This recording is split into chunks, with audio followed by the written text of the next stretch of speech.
Welcome back, Church on the Block. That's right. Every Sunday, 9 a.m., 10 a.m.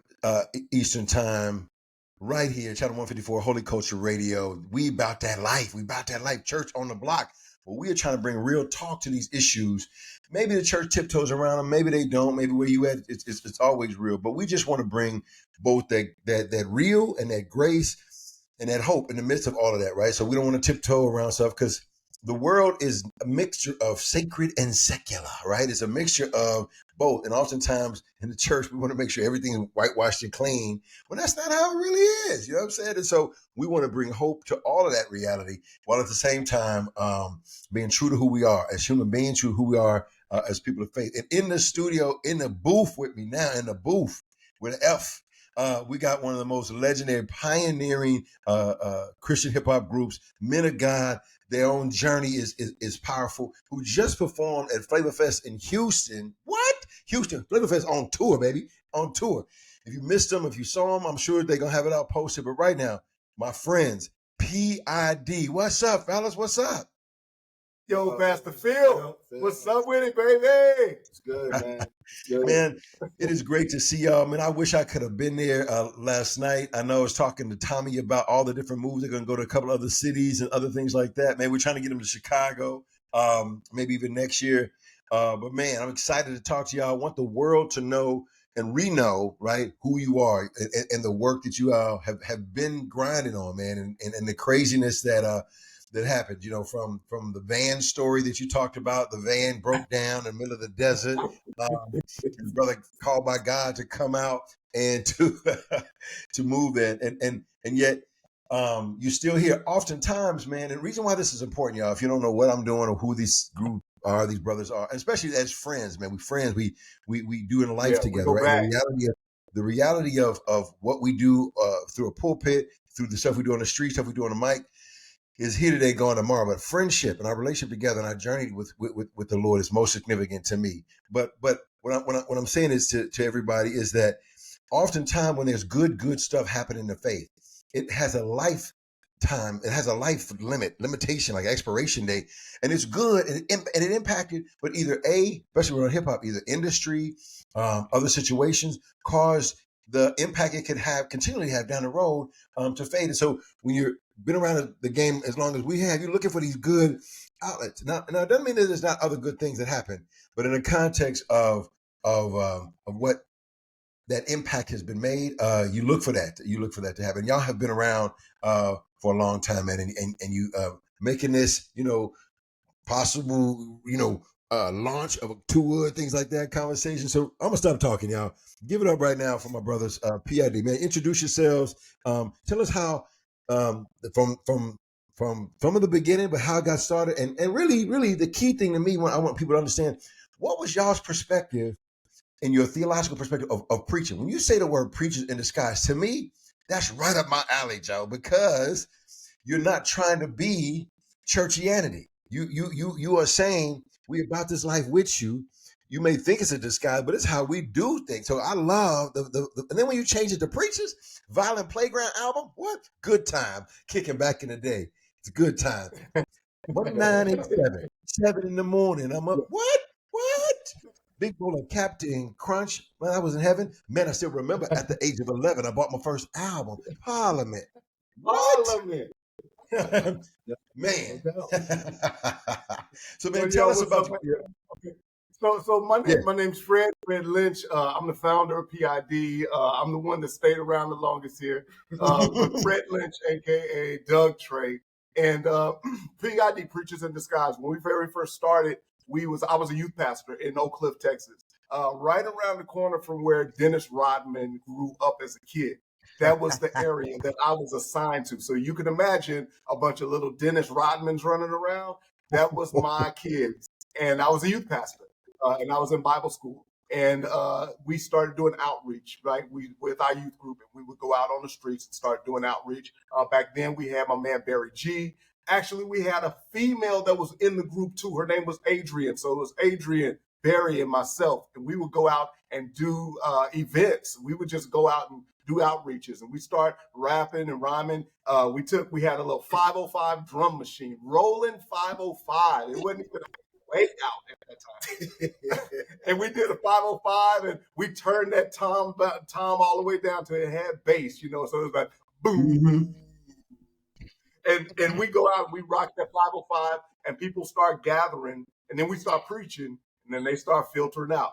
And we rock the music, and they start gathering. And so that's how I came up with the name of we Holy Ghost preachers and rap in disguise. That's how that came out. Like, we are communicators ultimately, and we just preaching, but this is our life. This is how we live and what we live about every day. And so that was way back in 86, 87. Got signed in 87, and first album came out in 88. But that's my story. We'll talk more about that. But let me introduce these other cats as well. Yeah. Jay came in 92, 91. Go ahead. My name is Jay Johnson. I'm known as King Solomon Jay, the Roughneck Preacher. Talk about that, how I got that name. Our DJ at the time, Kevin Lynch, Fred's brother, came back the knife. He would talk to me a lot when I first met them outside of the group. And he would say, man, you got a lot of wisdom, man. You got a lot of wisdom, man. We're going to call you King Solomon J, you know. So, and then Kevin thought I was Roughneck. And you know, my voice is a little different. But how I met these guys, I was a youth pastor with Oak Cliff. Yep. In Pleasant Grove. On Pleasant Grove. I remember this. I'm going to give a shout out to my first church in Dallas, which at the time, I'm going to say Rap Ministries. Wow. We didn't have a youth program. We started the youth program. I was just, you know, I had a lot of parents talk to me about their young kids. They all grew up in Oak Cliff, those certain areas, that they listened to a lot of bad music. They were trying to find an alternative to rap. Talking with the parents, I'm telling them, hey, listen, well, if you can't take something away without replacing it.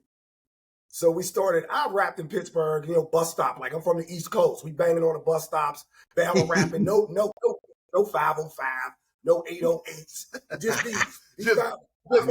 Beats on metal. Fisco metal. That was a new drum machine. Old stuff. You know, when I was rapping as a kid, I was in a rap group. It was me and a guy, my friend. His name was Doug Grace. We used to call ourselves. They used to call me J on Rock, and we used to call him DJ Roll. So we made a group called Rock and Roll. We thought we were the Pittsburgh Run DMC. I mean, we that's what we used to do, and we would battle rap with people from the projects. That's what we would do. We would battle rap up at the bus stop. Right in front of the high rise where the old folks lived, late at night. And, you know, we would get run up out of there. And me and my friend Doug, we were the old school. So the young boys used to come up and they used to talk noise about us. But this was secular rap. But then I moved to Texas. Started this youth ministry at the church. I was just working with a couple of kids. Called Fred. I found out about PID. Called Fred. Asked him, could they come to my church and perform, because I wanted to show certain youth, you know, people out here doing this. This could be fun. And Brian and some of the looks of the church members was like, "What in?" I know it. And you know, Pastor Fred, you know, brought this dude in here. And he made this, but talked to them. They performed. I did one little song. I was trying to focus on the kids more than myself. Really wasn't thinking about getting in a rap group or doing anything like that. I was just trying to cultivate the youth in our community. Got a phone call later after they did the performance. Was excellent. Got a phone call. They invited me down to the little studio. Oh, sure, I'll come down and see it. You know, went down there and seen it. Threw some tracks on, just start doing a little rapping. Next thing I know, I'm in PID. So we were on our way to Amsterdam. So we were on our way to Denmark and Amsterdam.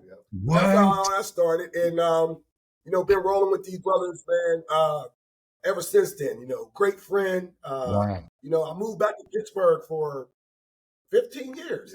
Moved back to Pittsburgh for 15 years. And, you know, communication with them. Then one day I got a call from Rich. And he was like, hey, he said, here, we need you to rhyme on this track. So I'll never forget this. So this is some history. This is old school. I was in front of a desktop computer with one of those white mics that you put up and had the little top of it and plugged it. Yeah. And he sent me the tracks, and I was listening. I had the music playing on one side, and I'm just rapping this song, Christ 2020, one of the songs we did last night. It's the first song that all three of us had did together. Wow. And to him, and they chopped it up and did everything else. And man, now, you know, I moved back to Texas. Okay. We're really close to Rich, and you know, Fred and them. And so we're just here now. Man, they kind of pulled me out of retirement, man. I'm an accomplished chef right now. So they kind of pulled me out of retirement, and love doing the things, you know, mic drop. So when we was doing tours, Jay would always make some breakfast no matter what. Like he would just make up some breakfast, man. Your most banging thing I'll never forget. He put those eggs, that cheese, that government cheese style, and the sausage, put that eggs, cheese, sausage together, and just made magic. And we was like, Jay, you got to make some breakfast, bro. So he would set up making. He always made breakfast, and now he's an accomplished chef, man. So we'll talk about the chef stuff as well, and some of the stuff that he's doing. But let me introduce you to the preacher man, my man, Ace One. Go ahead and tell them who you are. My name's Ace One, the MC. I'm the baby of the group. As you can see, they just take over and do everything, and the little brothers just got to be quiet until the big brothers finish talking. That's what happened. But the story is similar in terms of being a part of PID. First of all, I'm from New York. I'm from the Bronx. I'm from, you know, the foundation. And, you know, as far as what I was doing prior to, I didn't grow up in church or anything like that in that vernacular. And then when I got saved at 16, turning 17, you know, I loved hip hop. I was deep in it. You know, of the Big Daddy Kane, Rakim era, KRS-One. You know, all of those. That was my music. You know what I mean? BDP. Yeah, you know, I'm down the block from where, you know, Cedric Avenue is, and so I know I'm there at those locations that people we can see there, baby. Yeah, you know what I mean. So, got saved at 17. Started going to this church, getting the word and things of that nature. Got hooked up with this group called. It wasn't really a group. It was a conglomerate of MCs within the city that loved the Lord, called Rap Ministries United. Shout out to D-Rock. He was a dude that brought me in. He had a radio station. We got hooked up. We started connecting with different rap groups in New York and Jersey. Started putting some things together, and there was a momentum that was going on. So there was a show that PID and some other rap groups were doing. They were on tour at this college. And so we had an opportunity as a conglomerate to open up for them. I was with our group, the headliner, because I had the most material. I had a producer at the time. I was working on doing certain things, signed to Epic Records as a developmental artist. And, you know, so, you know, I was just I'm like, I'm going to make this a career. And after the show, once again, Kevin, he comes over to me and he's like, Kev was the man. And talked to me about, you know, the possibility of being with them. And so we talked, me and Fred talked. This was 92, toward the end of 92, going into 93, I believe. And joined the group. And one of their stipulations was, you know, so I'm in New York, you got to move to Texas. You know, so when we travel, you know, we all in one place. And I'm like, Texas, okay. I know. Because all I knew was the TV show and steering cattle. In the back of my mind, I'm like, yo, so there's black people in Texas? Like, you know. But God had a plan. Real talk, God had a plan. So me and my wife and our kids at the time, we moved down. And immediately, I mean, I had to finish a tour with Fred, and I didn't know any of the materials that were coming off the Born with the Gift project, and they were still touring that music. So I freestyled most of the tour in regards to that. Just the opportunity to be like, I was young and excited, and I'm like, I got bars, let's go. You know what I'm saying? It was definitely a learning experience because, you know, from day one, just understanding the genre of gospel and Christian rap. We were not received in the church like that, you know, and so the different places that I was exposed to with Fred and with Kev at the time, you know, we went to Indian reservations. We were in some really obscure places, but people was feeling what we was doing. Yes, sir. Yep. So I'll never forget this, man. I remember when we were bringing Rich in, we were bringing Ace in, and everybody's like, "Oh, how is he gonna fit and everything?" And I was like, "I think this dude's got it." And then so we get up, we did a show, we did finish bars, we finished rhyming, and then I looked at him and I said, "All right, man, go on and preach." And I walked off stage, and he looked at me like, "Preach, not rap." And I remember watching him preaching. And my man, he just caught what it was all about. And I was like, it was all in him already. And I mean, he's been preaching ever since. And so I was just so glad to see that launch of what was already in him. I sat there on the side and watched it. Same with my man Jay. It's like it's already in them. If I could say to anybody out there that's listening, you'd be surprised what's already in you if you give God a chance and just let it fly. That's what's up. That's true. That's true. Development of church on the block. Me being a pastor, going from being a youth pastor to now pastoring my church and doing that for the past 17 years. That idea of ministry. So Fred just kind of did the kick you out the nest. Yeah, you could rap, but let's talk to the people. That's it. It. Church on the block, man. We're gonna be right back.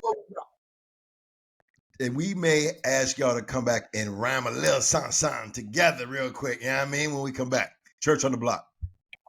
I mean, that was rich, man. That was super. Now, when y'all